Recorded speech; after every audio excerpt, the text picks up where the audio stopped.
The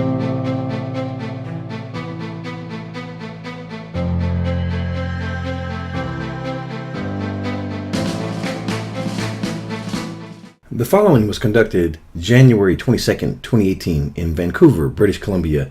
Dan Weir, the Executive Chairman of DNI Metals, presenting at the Ascenta cocktail party.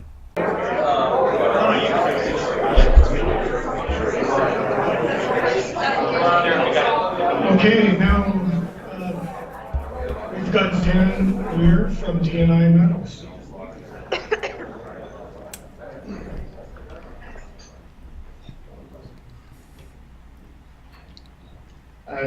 Thank you, Marshall, and thank you, Tracy, for organizing this and setting this all up. We have here at DNI, my name is Dan Weir. We have a few other people that are involved in the company here. One of our directors, Keith Minty, is sitting right over here. He's a mining engineer. He's operated graphite mines in Canada and in Sri Lanka. One of our other directors, I'm not sure if he's here yet, Brian Howlett, will be around here very shortly as well. With us today. The rest of our team, a couple of the other directors, a gentleman named John Carter operated graphite mines in Ontario and Quebec, built 3 graphite processing plants in Ontario and Quebec. 2 of our other directors are accountants. One of them was the CFO of a lithium battery manufacturer. So today, Marshall asked me to talk mostly about batteries. You'll see later in our presentation that graphite is used in batteries, but graphite is also used for a lot of other things. DNI is focused mostly on the other things, but graphite or batteries will be an important part of what we're doing. So let's just start here. We all know who this beautiful looking guy here named Elon Musk. He has stated many times that a lithium-ion battery should not be called a lithium-ion battery because the biggest components in a lithium-ion battery are graphite and nickel in a lithium-ion battery. If you made a lithium-ion battery purely out of lithium, it would be a great battery. But what would happen? It would blow up, it would start fires. We've seen that happen to Samsung. We've seen that happen to Boeing in their 787. So you have got to design batteries so that they won't blow up on you, which is very important. So components on the anode side are made up of lithium, nickel. In China, they use a lot of phosphates and iron because it's even safer to do that. Every lithium battery manufacturer in the world makes has a different chemistry for their anode. But the same common denominator is on every single anode in a battery, especially a lithium-ion battery, is graphite is in there. Okay, so I'm going to take you through how graphite is used in a lithium-ion battery for the first number of slides, and then I'm going to show you and talk to you a little bit about our deposits in Madagascar.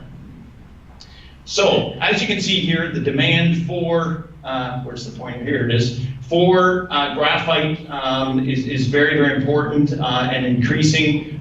Here we are in 2018. They figure by 2028, so 10 years, that we should be increasing by about 1 million tons of graphite. Keep that in mind. Currently, the largest graphite mine in the world is 40,000 tons. It's in Brazil. I've been to it. I buy graphite from it, and I've been selling it into the United States for the last 2 years.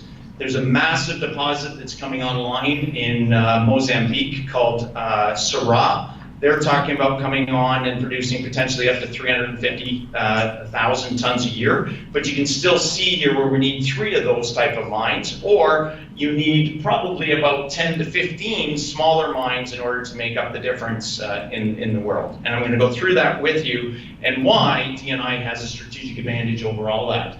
Another important thing you see here, that a Tesla contains about 160 kilograms of graphite in it. A significant amount of graphite goes into every one of those electric cars. Some of the newer, smaller cars, the Leaf, the Bolt, a GM Bolt, can take up to about 60 kilograms of graphite. So it's very important in the electric car business.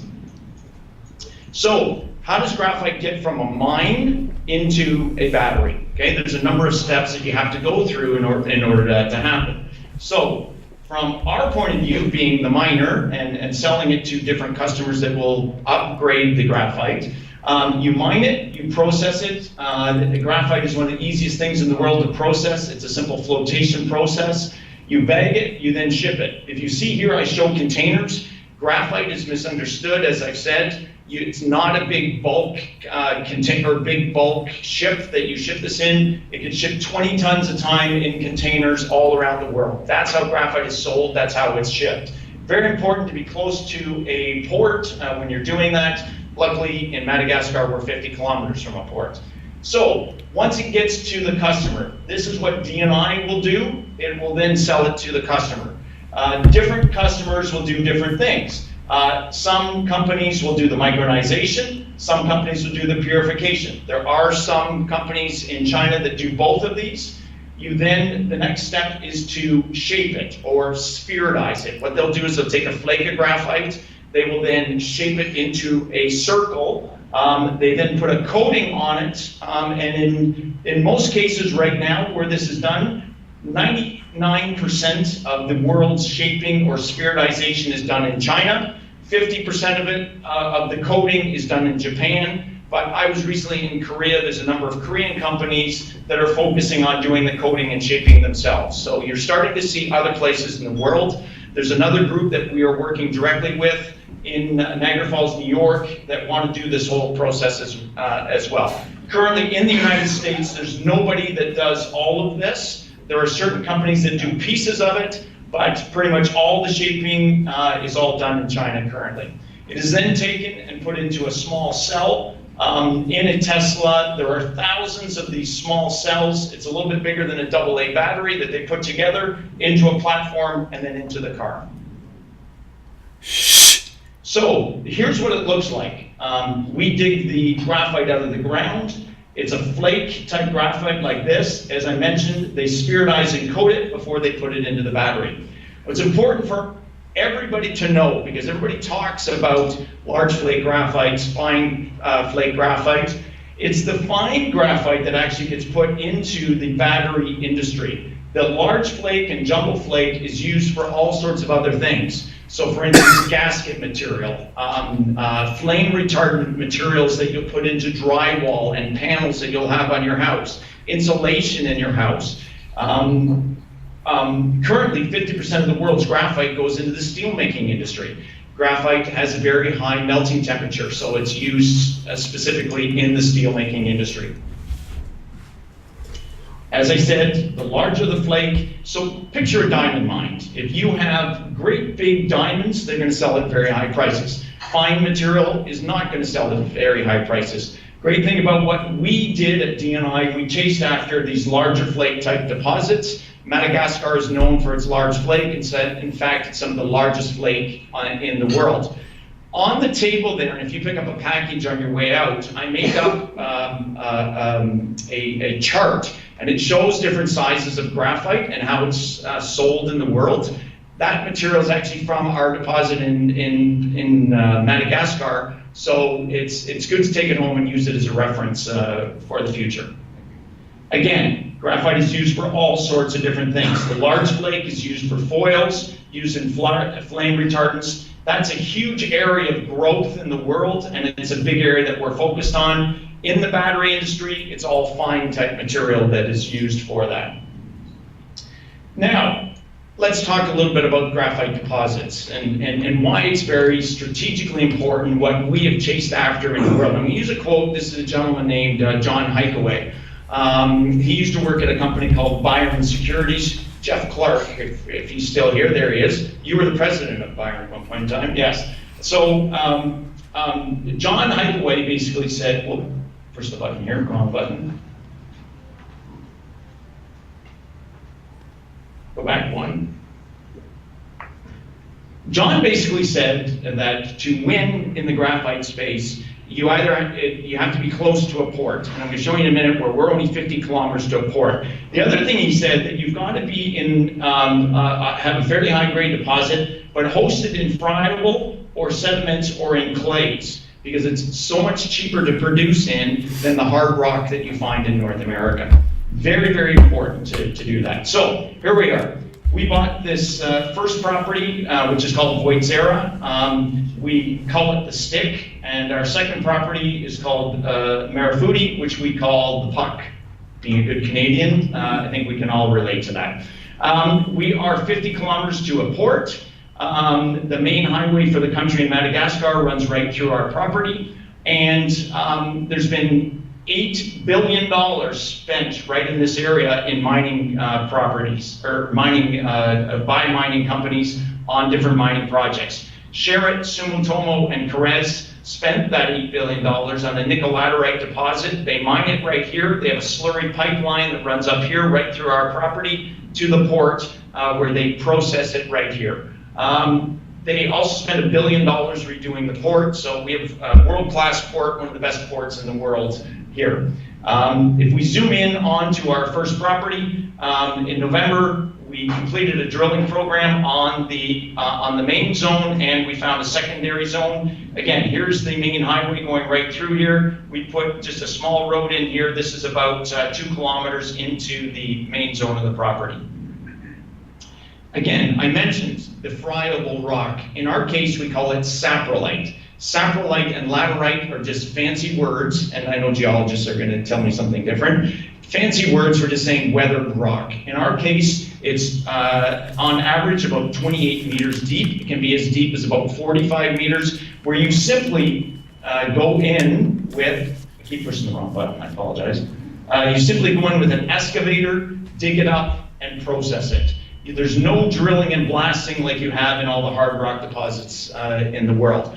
Also, the crushing and grinding circuits become a lot easier. This is what we call a trommel, and we may put a small grinder in the front here, but it's very, very simple. It's not the full crushing and grinding that you have to do in the hard rock. The other problem with all the crushing and grinding you do and drilling and blasting is you destroy the flake size as you're doing it as well. We don't have that problem in our deposits.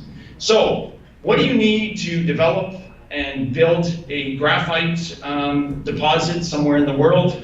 You have to have the team, which we have. You have to have the grade. You'll see drill results. We put drill results out today. They were phenomenal. We had, in some cases, over 8 meters of 11%. Those are fantastic numbers. You have to have a large percentage of large flake. You want to be in this saprolite or friable type rock. You want to be in an area where there are other big players and where there's been a lot of money spent, 50 kilometers to a port. You will see in the coming weeks that we'll have all of our permits in place. The last thing we have to have are some of the environmental permits, which are coming here very soon. And the most incredible and most important part of a graphite deposit is actually having customers and offtake. So you'll see one of our press releases recently, we signed a deal with Korea for offtake. We have many other offtakes that we're working on currently, and it's going to be very exciting over the next little while. So this is just a chart. I know it's very hard for you to see this. What I'm really trying to show here is that we'll be one of the cheapest graphite producers in the world. We'll have one of the highest margins in the world as well. But also, most importantly, we have one of the lowest market caps as well. So, you know, where we have a $14 million market cap, our stock was up today, thank you to everybody in the room. And, you know, a lot of the competitors out there have market caps of 50, 60, 70 million dollars. So we've got a lot of appreciation to get to that, which is great value for people investing in the company. Last but not least, a week ago we signed a deal with a company called Block Mine Development.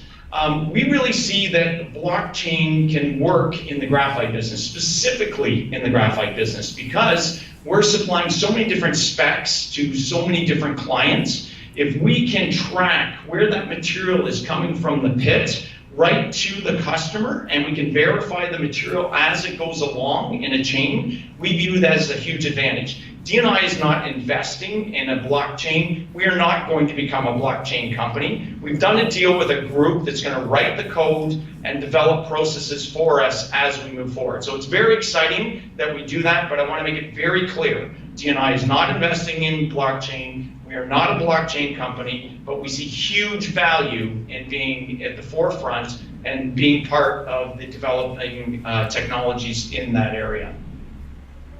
Again, with blockchain, we can use it right through the whole process in what we're doing.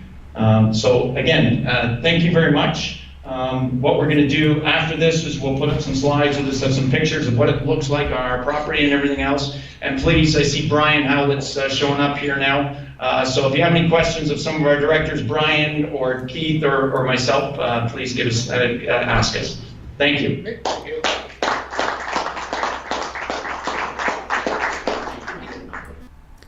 For more information regarding DNI Metals, the contact information is dnimetals.com or Dan Weir at dnimetals.com, or you may call 416-720-0754. And last but not least, please visit our website, www.provenandprobable.com, where we interview the most respected names in the natural resource space. You may reach us at contact@provenandprobable.com.